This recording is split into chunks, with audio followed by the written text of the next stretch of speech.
Assalamualaikum warahmatullahi wabarakatuh.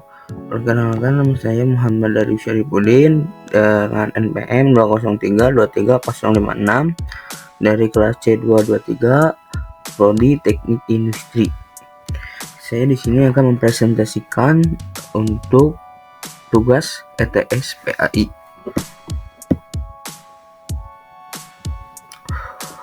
Ma'rifatul Insan. Sebelumnya ma'rifatul insan itu terbagi menjadi dua suku kata. Yang pertama ada ma'rifat, dan yang kedua ada insan. Ma'rifat itu adalah mengenal dan insan adalah manusia. Berarti yaitu mengenal manusia diri sendiri. Secara istilah, ma'rifatul insan sendiri merupakan suatu proses pengenalan memahami penciptaan manusia oleh Allah Subhanahu wa taala, yang mana manusia merupakan makhluk yang paling sempurna di antara makhluk lainnya.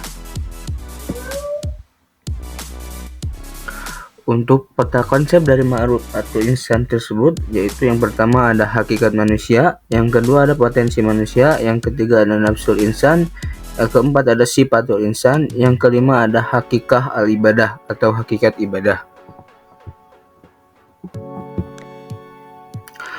Untuk yang pertama ada hakikat manusia. Manusia adalah salah satu makhluk ciptaan Allah Subhanahu wa taala yang memiliki peranan penting dalam kehidupan di muka bumi. Manusia juga dipandang sebagai makhluk yang paling tinggi derajatnya dibandingkan makhluk Allah Subhanahu wa taala yang lainnya. Bahkan Allah menyuruh para malaikat untuk bersujud kepada Adam alaihissalam. Dari mana manusia berasal? Di dalam Quran surat As-Sajdah ayat 7-9 dijelaskan yang berbunyi, yang membuat segala sesuatu yang dia ciptakan sebaik-baiknya dan yang memulai penciptaan manusia dari tanah. Kemudian dia menjadikan keturunannya dari saripati air yang hina. Kemudian dia menyempurnakan dan meniupkan ke dalamnya ruh atau ciptaannya. Dan dia menjadikan bagi kamu pendengaran, penglihatan, dan hati, tetapi kamu sedikit sekali bersyukur. Asal penciptaan manusia itu terbagi menjadi dua. Yang pertama ada dari ruh tanah, yang dijelaskan dalam Quran surat Al-Isra ayat 28 yang berbunyi, dan ingatlah ketika Tuhanmu berfirman kepada para malaikat, sesungguhnya aku akan menciptakan seorang manusia dari tanah liat kering yang berasal dari lumpur hitam yang diberi bentuk. Yang kedua ada dari ruh, kemudian dia menyempurnakan dan meniupkan ke dalamnya roh ciptaannya, dan dia menjadikan bagi kamu pendengaran, penglihatan, dan hati, tapi kamu sedikit sekali bersyukur. Quran surat As-Sajdah ayat 9. Manusia terdiri dari tiga unsur. Yang pertama ada unsur qalbu atau hati, yang kedua ada unsur akal, dan yang ketiga ada unsur jasad. Selanjutnya ada definisi makhluk.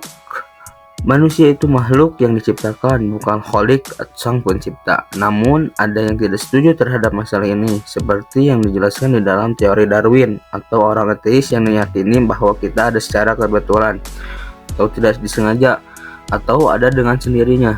Sedangkan menurut Kamus Besar Bahasa Indonesia, makhluk adalah sesuatu yang dijadikan atau yang diciptakan oleh Tuhan, seperti manusia, binatang, dan tumbuh-tumbuhan.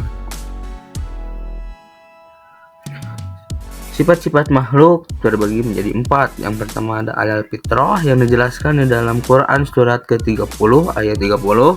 Yang kedua ada lemah yang dijelaskan di dalam surat ke-4 ayat 28 dan juga Quran surat ke-17 ayat 54. Yang ketiga ada bodoh yang dijelaskan di dalam Quran surat ke-33 ayat 72 dan juga Quran surat ke-17 ayat 85, dan juga fakir yang dijelaskan di dalam Quran surat 35 ayat ke-15.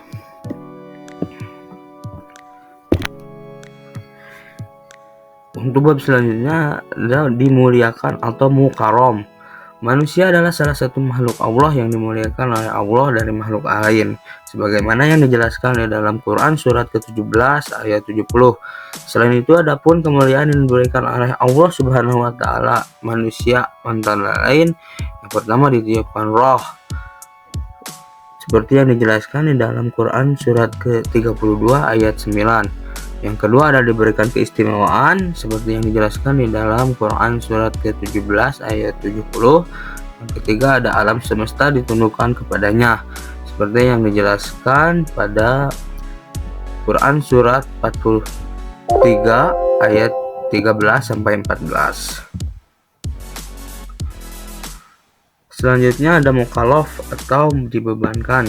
Manusia adalah makhluk yang diistimewakan atau mukarram, pun diberi beban atau tanggung jawab mukallaf. Adapun dua beban yang diberikan oleh Allah Subhanahu wa taala kepada manusia, yaitu ibadah dan juga khilafah. Untuk ibadah telah dijelaskan di dalam Quran surat ke-51 ayat 56. Dan juga khilafah telah dijelaskan di dalam Quran surat kedua ayat 30. Untuk selanjutnya ada mukhayyar atau bebas memilih. Manusia adalah makhluk yang dimuliakan, diberi beban dan juga bebas memilih. Adapun dua pilihan, yaitu mukmin yaitu beriman kepada Allah, ataupun kafir yang menolak perintah Allah. Di dalam setiap pilihan terdapat pertanggungjawaban atau muza, dan setiap pilihan yang diambil memiliki balasannya tersendiri. Jika ia beriman, surgalah balasannya, seperti dalam Quran surat As-Sajdah ayat 19 yang telah dijelaskan bahwa orang beriman akan masuk surga, dan juga jika ia kafir, nerakalah balasannya, seperti yang dijelaskan dalam Quran surat As-Sajdah ayat 20 bahwa nerakalah balasan bagi orang-orang kafir.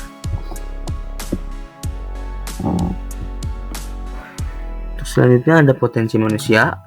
Menurut pandangan Islam, potensi manusia adalah suatu anugerah yang Allah berikan karena Allah menciptakan manusia dalam bentuk yang sangat sempurna. Dengan kemampuan, maka dari itulah Allah membekali manusia dengan segala potensi yang ada dalam dirinya. Adapun tiga potensi manusia yang diberikan oleh Allah antara lain: yang pertama, potensi jasmani atau fisik; yang kedua, potensi rohani atau spiritual; yang ketiga, potensi akal atau mind. Al-mas'uliyah atau tanggung jawab. Tanggung jawab yang telah dipikul kepadanya, yakni mempergunakan nikmat Allah Ta'ala untuk beribadah dan patuh kepadanya, seperti pada Quran surat Az-Zariyat ayat ke-56. Mereka akan dihadapkan pilihan, apakah menindaklanjuti dengan al-amanah atau sikap amanah, atau dengan al-khianah atau dengan sikap khianat. Selanjutnya ada al-khilafah. Al-khilafah terdiri dari tiga, yaitu pertama, manusia bukan pemilik yang hakiki, yang dijelaskan di dalam Quran surat Al-Hasyr ayat 23. Yang kedua, menggunakan sesuai dengan kehendak yang telah ditentukan, seperti dalam Quran surat Al-Hajj ayat ke-41.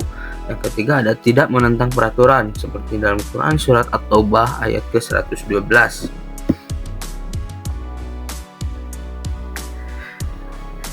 Selanjutnya ada al-khianat. Di dalam al-khianat ini terdapat beberapa sifat. Yang pertama ada bagaikan binatang ternak atau kal-an'am. Yang kedua bagaikan anjing kal-kilbi.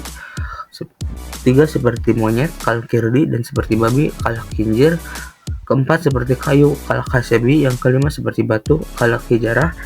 Yang keenam seperti keledai kal-khimar. Yang ketujuh seperti laba-laba kal-ankabut. Selanjutnya ada bab dari bab nafsul insani.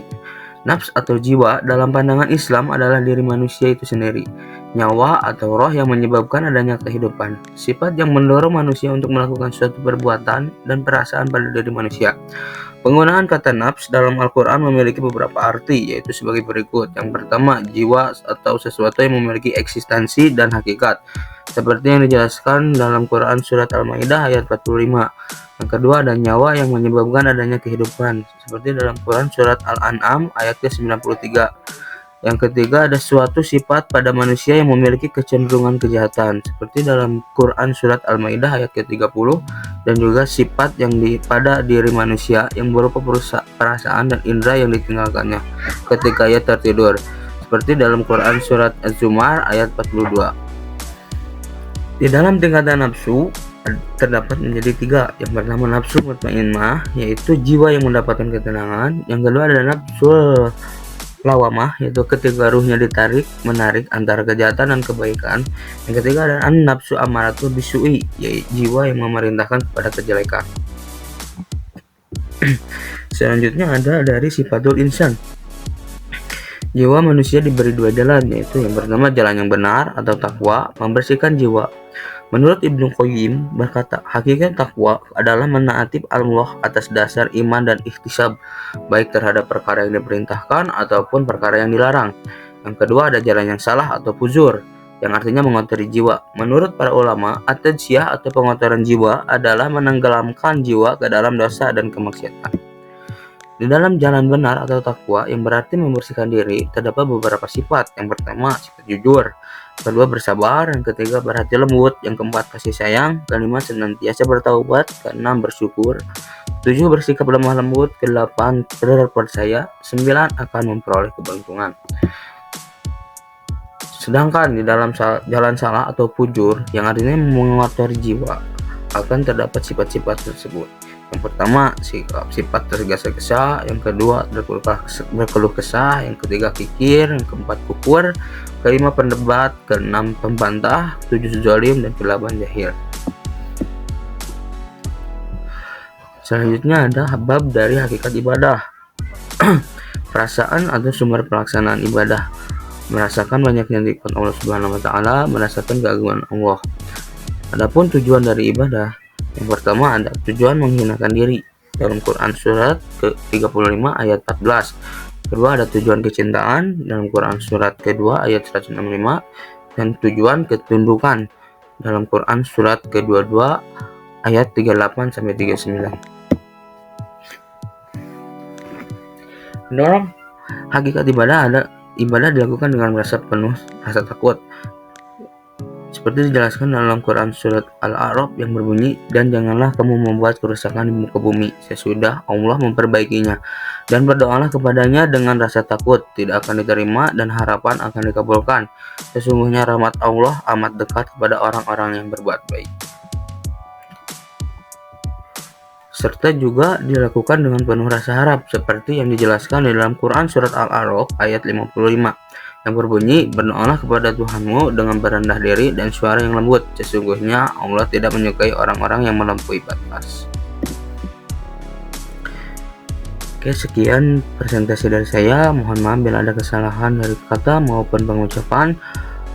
Kesalahan datang dari diri saya sendiri dan kebenaran hanya milik Allah Subhanahu wa taala. Terima kasih atas perhatiannya. Wassalamualaikum warahmatullahi wabarakatuh.